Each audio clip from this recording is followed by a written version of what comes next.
everyone, it's Missy. It's 11 weeks after average day to last frost. We finally got nice cool weather to be out in the garden, but we have also been having rain showers move through, so I couldn't film everything that I was doing out there this week because I was trying to get stuff done before it was too muddy for me to go in there. But basically, you want to side dress your plants with a high nitrogen fertilizer. This is going to be like your tomatoes, which is going to be about 2 weeks after you made your first picking, your winter squash, peppers. You can side dress, I am not going to.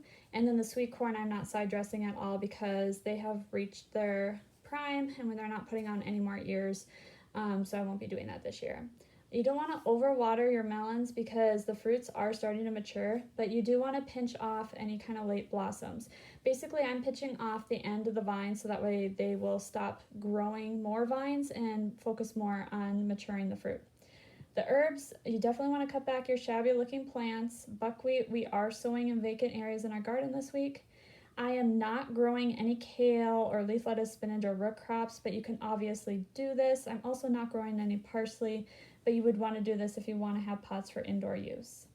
The peas are ready to be turned under because the harvest is over. And then just remember when you're picking corn to harvest it before you're going to cook it. If you can't do that, make sure to put it right into the refrigerator. And if you aren't going to cook it within 24 hours, you definitely want to figure out some way that you can preserve it. So we froze ours. And then basically keep harvesting regularly your summer squash, your green beans, tomatoes, peppers, sweet corn, anything that is ready to come out of the garden. So let's go out and see what it looks like. Okay, so we're out in the garden and I got my buckwheat seed, and this is just a pound that I bought on Amazon from Nature's Seed. And what I'm gonna do is just hand sprinkle it over where my potatoes were. And I just gotta get the bag opened up. I'll just show you guys what the seed looks like if you're not familiar with buckwheat. It's just a basic cereal grain. I'm just going to lay this down because I need to have one hand to scatter. Basically all I'm doing is just taking a handful and then just lightly sprinkling across the ground. And then once I have that all in, I'll just take a garden rake and just kind of level over to kind of rake it into the ground. So that way all I can do is water and hopefully it will germinate. So another thing is I've been walking past my poor chive plant here. It's looking very sick, but this is the week where we trim up our plants to get them to send off new growth and become a healthier herb plant, especially when this is a perennial. So what I'm doing is I'm taking my scissors and I'm cutting off all this dead, dried up growth, and I'm putting this into the compost pile. And then once I get everything trimmed up, I am hoping that the new growth will start to come and my chives will flourish once again.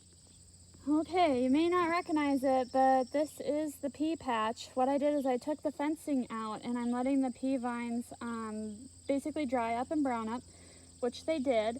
And now it's time to turn them over. So if you have a big tiller, this would be the time to bring it in and get this all tilled into the soil. Otherwise, if you're like me and it's really wet and your tiller would just clog up anyways, I'm going to be spading it over by hand. And that's basically all we're trying to do is get the pea vines turned over into the soil. I'm also going to be turning the weeds over into the soil. And by doing so, they will hopefully compost in, and then we will have a nice nitrogen-rich soil for next year's sweet corn. Lastly, I'm just going through my tomato plants, checking to make sure if there's any with blossom wrath that I need to remove, making sure that my plants are still trellised, and if there's any red ones that need to be picked. You'll be picking green beans, sweet corn, cucumbers. It's still another harvest week for us, then a lot of production, bringing and preserving a lot of food for winter. If you have any questions, please let me know. Otherwise, thanks for watching, everyone. Bye.